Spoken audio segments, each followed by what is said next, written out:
nous avons avec nous maintenant Serge Chemla, qui est donc le père de David, n'est-ce pas? C'est cela. C'est ça. Et qui va un peu nous parler de ce qu'il fait, enfin, ou de ce qu'il a fait. Parce qu'il est encore vivant, donc tu fais encore des choses, non? Oui, je fais encore quelque chose. Voilà, d'accord.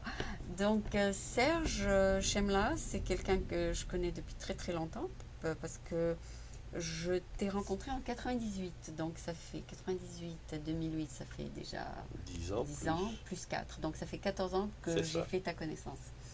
Et je m'en rappelle très très bien, tu étais venu dans le bureau, et puis je t'avais dit que je faisais des recherches d'investissement, etc. Exact. Voilà, c'est ça. Et après, bien sûr, on s'est rencontrés comme actifs, membres de la communauté dans des meetings, etc., dans les DBF. Voilà. Tout à fait exact. Et c'est comme ça que j'ai rencontré d'ailleurs ton fils. Donc, Serge, étant donné que personne ne te connaît, à part que moi-même non plus, je ne te connais pas, enfin, à part que je t'ai rencontré, est-ce que tu peux nous donner peut-être une idée de qui tu es, ce que tu fais, et peut-être un résumé de qui tu es? Donc, une espèce de biographie très rapide. Non, d'abord, tu veux me dire, je suis quelqu'un qui fait ci et ça, ou bien tu peux me dire, oui, une biographie rapide. Bon, je suis de culture française, Oui, né à Tunis. Je suis arrivé à San Francisco en décembre 1965. à San Euh, Francisco en 65, exactement. j'ai fait des études ici. J'ai terminé avec une maîtrise en finance de San Francisco State. J'ai travaillé pendant à peu près 4 ans dans les services commerciaux du consulat de France, D'accord, où nous avons réussi à promouvoir plusieurs produits et plusieurs procédés techniques français auprès de clients américains. Et j'ai été pratiquement au début de l'installation de la Banque nationale de Paris à San Francisco, ah oui, d'accord, la BNP Agency, ensuite la création de la French Bank au Californie, ah oui, qui n'existe plus. qui existe peut-être encore en papier, mais la French Bank of California a acquéri la Bank of the West et donc a fondu son nom dans Bank of the West. D'accord, J'ai donc passé toute ma carrière professionnelle dans la banque commerciale. ok, Après la Bank of the West, je suis passé dans différentes banques et j'ai eu 4 ans où j'étais pratiquement à mon compte. d'accord. C'était C'était quand? exhilarant et un peu d'équilibre aussi. C'était en 83 à 80, fin 87. D'accord, J'ai pris donc ma retraite en juin 2009, mais avec la conjoncture difficile qu'il y a depuis 2008, j'ai quelques clients qui m'appellent de temps en temps pour les aider à pour des conseils. des conseils et à trouver des fonds de financement. D'accord. Surtout pour les petites entreprises, c'est vraiment très difficile en ce moment de trouver à se financer sous des termes qui sont encore acceptables. D'accord, donc Donc, c'est ça ta spécialité? ça a été ma spécialité, c'est ma spécialité et comme je dis, je le fais de temps en temps lorsque je suis appelé, que je trouve que l'entreprise Et tient la bonne. route. Eh bien. Oui, tient la route. Mais tu sais, avec tous les changements, de plus en plus de jeunes veulent démarrer leur start-up, pas quand ils ont 40 ans ou 50 ans, mais tout de suite, à 20 ans, à 24 ans. Tu vois des start-up, des gens qui ont 22 ans, on leur dit, il faut jamais travailler pour quelqu'un, il faut vous mettre à votre compte tout de suite, allez-y, foncez. Et c'est donc quelque chose de très nouveau, ça. C'est quelque chose de très nouveau, c'est quelque chose que les banques commerciales, c'est-à-dire les banques de dépôt, ne s'intéressent pas à ce genre De start-up de financement. Et là, il faut trouver ce qu'on appelle les petits anges, les qui investisseurs peuvent aider l'idée. privés qui aident ces jeunes-là. Ah, d'accord. Et effectivement, il y a beaucoup de jeunes Qui veulent démarrer tout de qui suite à veulent leur compte. démarrer leur entreprise, qui sont prêts à prendre tous les risques, quitte à ne pas manger à leur faim. D'accord. Mais comme dans toute aventure, il y en a beaucoup qui se lancent, il y en a peu qui arrivent. Oui, bien sûr. bien sûr. Donc ça dépend si l'idée elle est bonne ou bien si on peut Oui, et puis il y a le facteur chance. Ah oui? Il y a le facteur chance aussi. De trouver la solution à l'idée, Trouver la solution, de trouver le marché. euh, un ou deux investisseurs qui jouent le rôle d'une grosse locomotive, qui en parlent, qui font la promotion, etc. C'est beaucoup de chance aussi, hein. Vous avez des bons produits euh, qui sont meilleurs que ceux que nous voyons sur le marché aujourd'hui, mais on en parle peu, Mhm. alors que on parle beaucoup d'autres produits qui finalement n'apportent Pas grand-chose. pas grand-chose de plus que les bons produits qui sont sur le marché. Oui, il y a au moins 100 services de social media, il y en a maintenant 1000, donc tout le monde a une petite idée différente, mais tout le monde essaye de développer cette petite idée différente. Absolument. Donc quand tu avais commencé ta propre boîte en 83, est-ce que c'était une idée ou bien c'était de démarrer ta propre banque par exemple? Je ne sais pas. Non, pas démarrer ma propre banque, mais faire surtout du conseil et des levées de fonds structurées Oui, pour des entreprises. Et ça a bien marché pendant les 3 ans et demi que j'ai fait ça. Et puis j'ai eu une offre pour réintégrer une banque et finalement j'ai réintégré la banque. Donc je me d'accord. suis retrouvé dans une atmosphère structurée Oui, où j'ai pu apporter mes clients et puis euh, ça des s'est gens bien qui cherchaient développé. des fonds. Oui. Des entreprises qui cherchaient des fonds. D'accord, c'est vrai que la BNP a une section d'investissement, c'est ça? Maintenant, oui, à l'époque, elle ne l'avait pas sur San Francisco, mais à l'échelle internationale, oui. La Ils ont BNP oui. une section où ils investissent, ça fait Il y a partie. la banque, il y a la banque d'investissement, la merchant bank. C'est complètement différent des banques commerciales, des banques de dépôt. D'accord. Et en général, juste pour informer le public, hein, les banques, elles financent quel genre d'entreprise? Parce Alors, que tu as beaucoup d'expérience là-dessus. les banques de dépôt financent des entreprises qui ont déjà été établies, en fait, D'accord. qui ont donc un courant d'affaires, Mhm. Et qui ont qui ont déjà des des revenus? clients, qui ont des revenus, qui ont des encours euh, à recevoir de clients et qui ont besoin de fonds à court terme, en fait, surtout à court terme, pour augmenter leur volant d'affaires. Ok. Mais maintenant, ils ont ce qu'ils appellent le SBA, où ils financent des compagnies qui commencent. Oui, ça a toujours existé, ça, SBA ou SBIC, ça a toujours existé.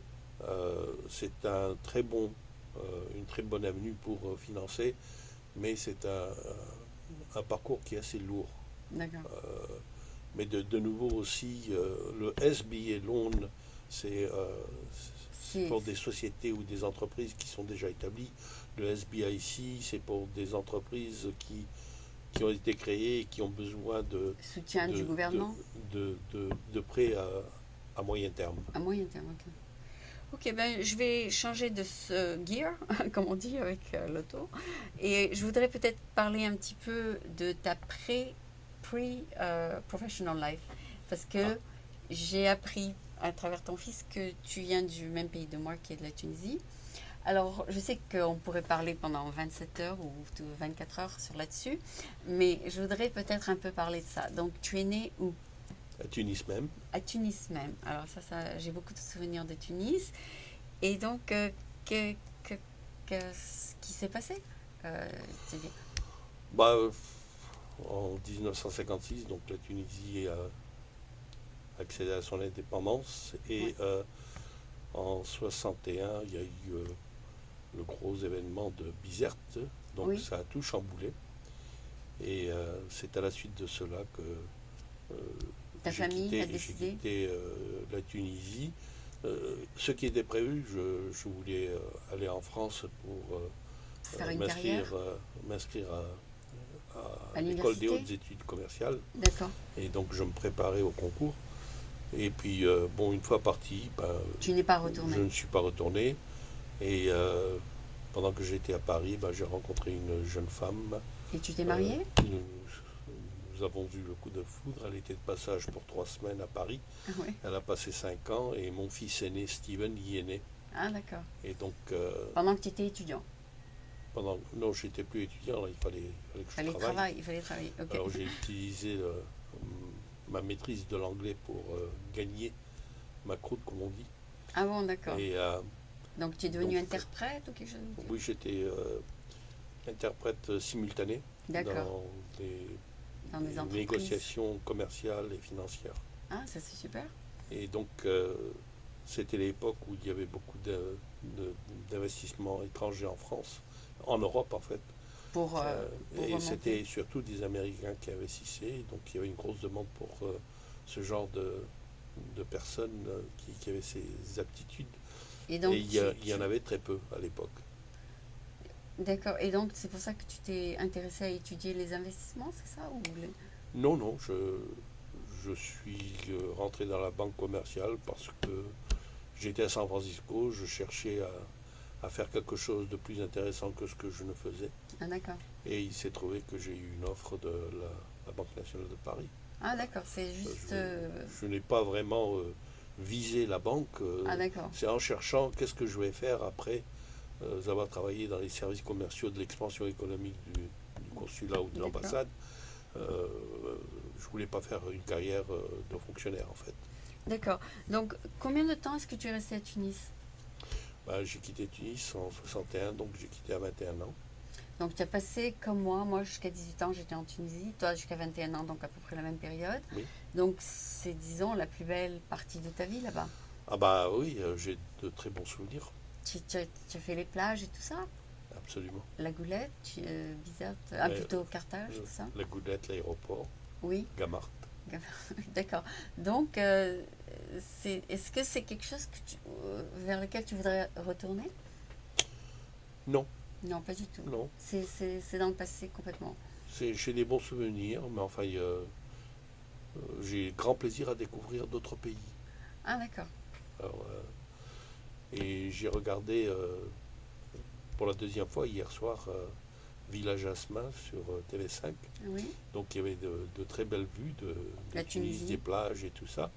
Oui, ça m'a rappelé mon enfance, mon adolescence, mais ça ne m'a toujours pas donné envie d'y retourner.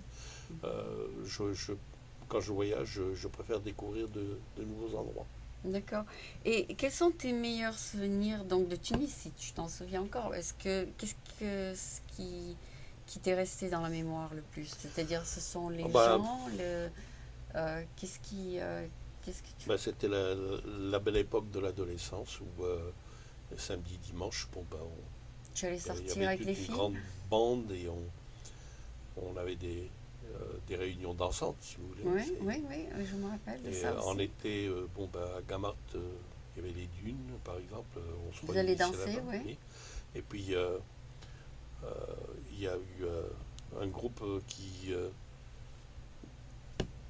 un groupe de jeunes qui ont réussi à maîtriser euh, certains instruments de musique et ont monté un orchestre de jazz. Oui, Et ils avaient organisé ce qu'ils appelaient les jam sessions le dimanche matin au Palmarium, ah oui, au point c'était une réussite puisqu'ils ils remplissaient le Palmarium. Et je faisais un peu partie de ce groupe-là, mais hélas, je n'ai jamais pu maîtriser un instrument de musique. d'accord. Alors j'étais un peu dans l'organisation et l'administration Du de ces groupe, rencontres, c'est ouais. tout. Mais j'étais, si vous voulez, sur la frange euh, Oui, oui, administrative du coup. d'accord. Donc, Donc il y avait des beaux moments d'insouciance, de tu, jeunesse. tu faisais le booking de de ce groupe? Non, je ne faisais pas le booking. En fait, ce groupe-là, si vous voulez, c'était un ami du nom de Norbert qui vraiment était le producteur, en fait, D'accord. Qui avait monté la bande, qui avait monté le qui groupe? prenait les risques, même financiers. Ah bon? Et, mais il y avait toute une organisation pour recevoir tout ce monde le dimanche matin. Et puis il fallait dégager rapidement parce que le cinéma ouvrait ensuite. Ah ouais? Donc toutes sortes de choses. Mais enfin, c'était très intéressant. Et ça prenait beaucoup de temps de C'était dans un préparation. cinéma alors, c'est ça? Oui, au Palmarium, pas loin de l'avenue, qui était à l'époque l'avenue Jules Ferry, qui est devenue l'avenue Bourguiba. Oui, Donc il y avait le casino de Tunis et puis il y avait le Palmarium à côté. d'accord. Donc le matin, Dimanche matin, dimanche matin, je crois que c'était une fois par mois. d'accord. C'est drôle que les gens écoutent du jazz là, un dimanche matin, ça c'est... Ouais, c'était les jeunes, Ah d'accord, d'accord. les jeunes adolescents. Mais ils allaient pas, ça devrait en principe être le soir, non? Enfin, je sais pas. Oui, mais le soir, le C'était le, cinéma était pris. c'était le cinéma, C'était le ok. cinéma. Ok. Et donc, pour revenir un peu plus en arrière maintenant, quel genre d'école est-ce que c'est-à-dire que tu es allé dans des lycées français ou des collèges de la Goulette ou J'ai des... fait mon primaire au lycée Carnot. Carlon, ok, moi Euh, aussi je suis allée là-bas. je suis allé ensuite au collège de la Huy Mhm. et je suis retourné au lycée Carnot pour les terminales et le bac. D'accord. Donc, presque à ma même période. Enfin, moi j'étais au lycée Carnot jusqu'à 67, donc un peu avant moi, c'est ça? Bien avant. Bien avant? Ok. Ok. Donc, que penses-tu enfin, de cette façon d'éduquer les gens en Tunisie, tout ça? Est-ce que tu as quelque chose qui t'est resté en tête et c'était une bonne période? Ouais, c'était une période très agréable. C'était les C'était- professeurs français qui venaient en Tunisie, oui, il y avait etc. c'était des professeurs français, la mission culturelle française. Puis c'était une bonne période. Il faisait bon y vivre en Tunisie. Oui, C'était une période tranquille, agréable. Un pays qui essayait de se développer et se monter. Donc il y avait, ça bourdonnait d'activités. oui. Et Et ton père, il y avait toute sa famille, c'est-à-dire, il y avait... bah oui, jusqu'en 56, j'avais mon père qui est décédé donc en 56. D'accord, Et donc je suis resté avec ma mère et puis il y avait la famille autour, quoi. Puis en d'accord, 61, je suis parti. d'accord, d'accord. Et donc là, tu avais 21 ans et tu étais plutôt un adulte à affronter la vie à Paris, c'est Ah bah ça? oui. Pour la première fois, débarquer à Paris, ça fait un choc. Oui, en fait, la première année de la Tunisie vers la France, c'est le plus difficile, c'est ça? Oui. C'est cette année-là qui était, Très disons, difficile très à difficile, tous les points de vue, tous les points de vue. y compris le climat. Climat, famille, chaleur, d'entourage et tout ça. Ça a été difficile pour toi aussi? Oui. Ah oui. Il paraît que c'est beaucoup plus difficile que de passer de la France aux États-Unis. C'est beaucoup moins difficile de passer de la France aux États-Unis. Sinon qu'aux États-Unis, bon, bah, il y a le choc culturel de la langue, bien que je la maîtrisais. Et bon, c'était bien Mais, plus facile mais ici, ce à San qui. Francisco surtout. San C'était bien plus Francisco, facile. il y a la chaleur, c'est vrai. Il y a le temps, le beau temps. Oui. Mais de passer d'un pays chaud et chaleureux et où les gens sont gentils, tout ça, d'un pays assez dur comme Paris, enfin comme la France, tu fais aller à Paris, je suppose. Paris, oui. C'est un choc. Parce que peut-être que dans le sud, à l'époque, ça devait être C'est presque un peu un peu. meilleur, oui. Oui. D'accord. Donc tu es un peu passé par la même, disons, le même trauma de tous les Nord-Africains qui Bah vont oui, vers Paris, c'est ça? oui. D'accord. Donc on est plus fort. On se raffermit. On est vraiment. C'est-à-dire on a pris un grand choc et puis Puis on s'adapte on à a toutes les survécu. situations. On a survécu, voilà, c'est ça. Et tout ça, ça t'a formé et maintenant que, disons, que tu regardes en arrière, euh, qu'est-ce que tu pourras en faire enfin, peut-être que tu peux passer les leçons à ta petite fille, à ton fils. Est-ce qu'il y a quelque chose qui en est sorti, qui est très, très, très important? Surtout savoir s'adapter, ne pas Toujours être optimiste? s'arrêter et se plaindre de ce qui fut. Mhm. Ce qui fut et se dire qu'il faut toujours aller de l'avant, Oui. ne pas s'accrocher à des choses Qu'on ne peut pas qui ne sont changer? plus Mhm. et ne pas dire, comme vous m'avez demandé si j'étais retourné en Tunisie, si j'ai eu des envies, J'ai découvert qu'il y avait d'autres endroits dans le monde et j'ai encore plein d'endroits à découvrir. Alors, je ne suis pas retourné. Puis, j'ai passé cette envie ou ces regrets des plages et tout ça, parce qu'il y a de merveilleuses plages ailleurs, pas à San Francisco évidemment, mais ailleurs. Et donc, De regarder, de ça communiquer forme avec les Tunisiens, ça vous manque pas du tout. Non. je communique surtout avec beaucoup de Français ici, et parmi eux, il y a des gens de De Tunisie, Tunisie du comme moi. Maroc, Oui. donc on se retrouve finalement. Ouais, c'est Et vrai. puis aujourd'hui, on a Les les, meet-up. les emails, les téléphones, les gens voyagent Il y beaucoup. a harissa.com. Oui, il y a arissa.com, les gens voyagent beaucoup, il y a beaucoup de Tunisiens qui passent par ici. Bon, donc ça m'a permis, si vous voulez, de ne pas m'apitoyer sur mon sort D'accord.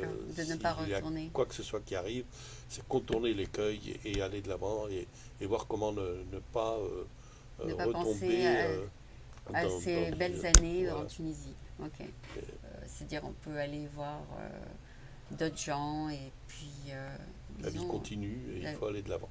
d'accord. Et bien que tu es à la retraite, est-ce que tu as des projets? Tu veux écrire ta biographie? Tu veux écrire un livre? Ah oui, peut-être, hein, mais je ne me suis pas attelé encore. Ok.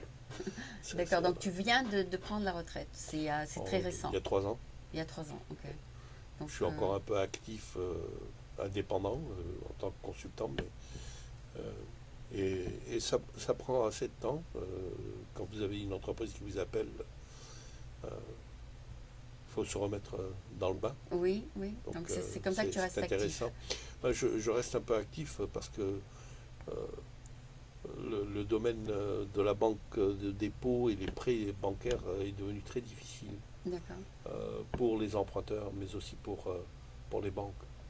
Il y a eu tellement de réglementations nouvelles qui a été promulguée au cours des 3 dernières années que ça devient un vrai labyrinthe Mhm. et c'est pas facile de s'y retrouver là-dedans. Donc les entrepreneurs préfèrent passer leur temps à faire ce qu'ils savent faire, c'est-à-dire gérer leur entreprise, plutôt que de passer du temps à essayer de comprendre comment est-ce que je vais faire pour convaincre le banquier. D'accord. Donc, peut-être tu pourrais écrire un livre là-dessus. Je sais pas. C'est-à-dire, tu as beaucoup d'expérience là-dessus. Oui, je ne sais pas si écrire un livre ça apporterait quoi que ce soit parce que c'est un domaine qui évolue tous les jours en fait.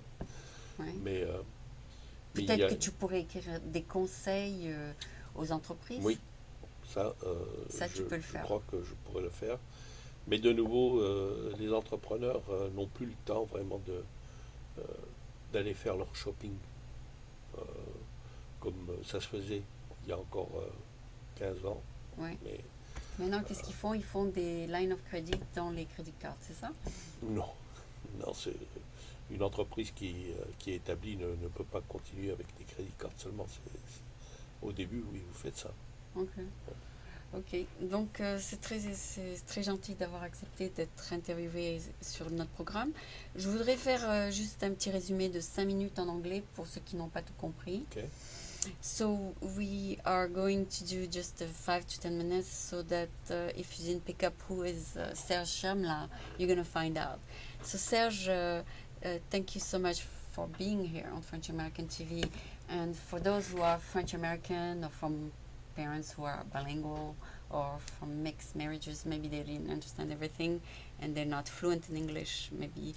So tell us who you are and how you ended up in San Francisco and where you are from.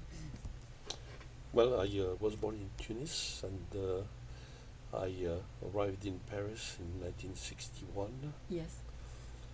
I literally bumped into a beautiful woman who was from San Francisco. She was traveling for 3 weeks in France. Yeah? She ended up staying 5 years. We married and we had our first son over there. Then she brought you here. And then she decided to come back, and that's how I arrived in San Francisco in 1965. Okay. And That's a beautiful love story then. I liked the area. I stayed, and I spent all my professional life in commercial banking, in financing commercial enterprises. Yeah. Started with Banque Nationale de Paris, then we created the French Bank of California, which acquired Bank of the West, and today is known as Bank of the West as a subsidiary of Banque Nationale de Paris, BNP Paribas. I left them in 1983. The French bank is different from BNP? French Bank was a wholly owned subsidiary of BNP. Oh, It was okay. owned by BNP. Okay, so it was, because a lot of people told me that BNP owned Bank of the West. That's not true? This is correct. That is correct. And French bank was what? Was the instrument, was the vehicle through which You it acquired? was acquired Bank of the West. Okay, and that doesn't exist. Operationally, it does not exist. Maybe BNP kept the name alive Okay. somewhere. And now it's BNP Paribas, that's right? That's correct. Okay.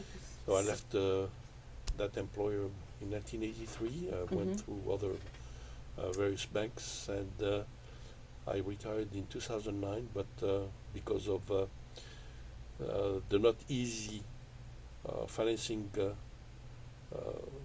market Yeah. nowadays, some of my clients call me, and I'm able to successfully Help them. structure some financing for their enterprise, and I still do some consulting.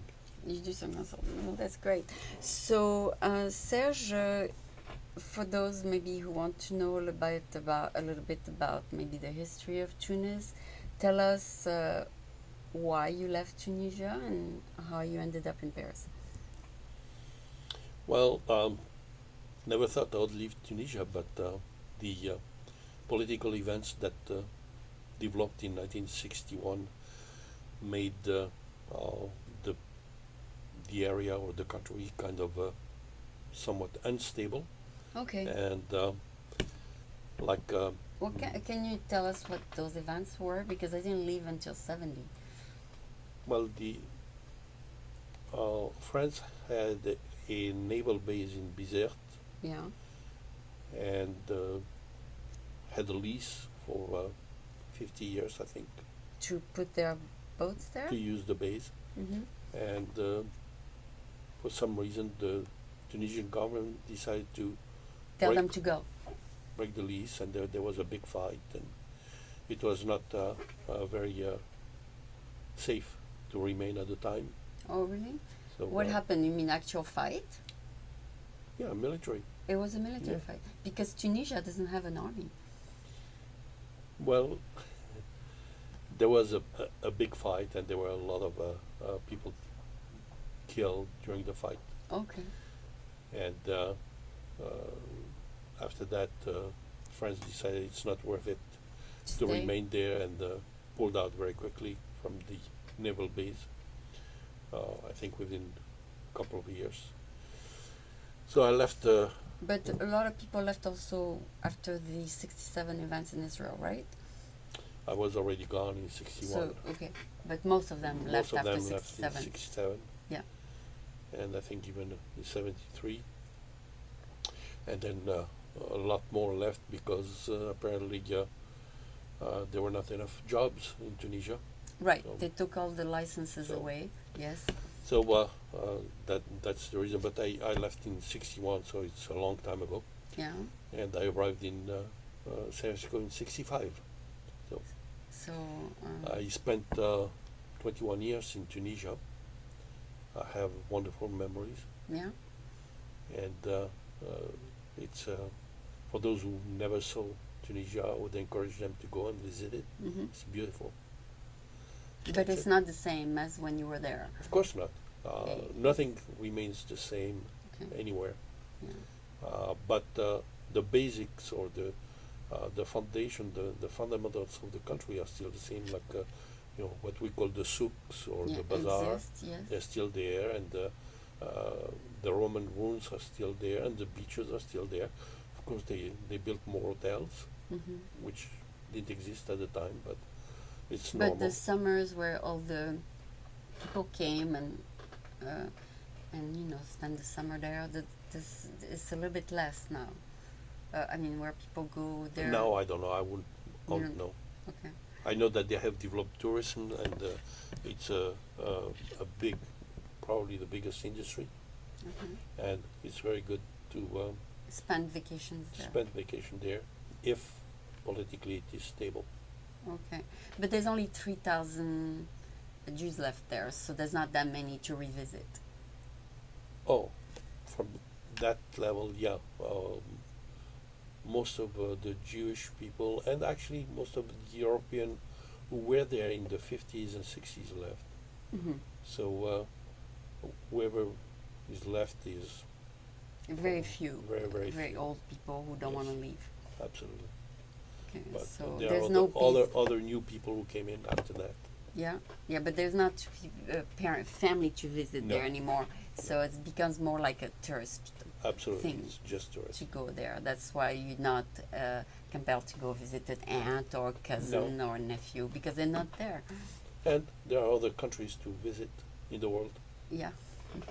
So like Paris, where you might have Oh, family. no. Yes. So so now tell us to just like you did in French what your activities are now. Right now, Yes, well, like I told you, I'm retired, and you're a Oh. consultant. yes, I do some consulting when I'm called upon, and structure some financing for businesses, Okay. and I take The- care of Grandchildren. my grandchildren whenever I can have them between school. Yeah. So that's one of the joys to be a grandfather, maybe. Right. Yes. And You can see the grandchildren grow. While you're a parent, you don't have that much time. You're Oh. working, and yes, so that's Yeah, just an added picking- value to being a grandparent. absolutely. Okay, so I hope you enjoy it, and it was also a pleasure to interview your son. It seems like he's a very bright young man, and you should be proud of him. And it was a pleasure to meet you on the same day and Wonderful. interview you on the same day. So thank you very much for being here. So this was Serge Chemla, who is a member of our community here in San Francisco. So I mean, you live in San Francisco or In Marin County. in Marin County. So thank you very much. Thank you.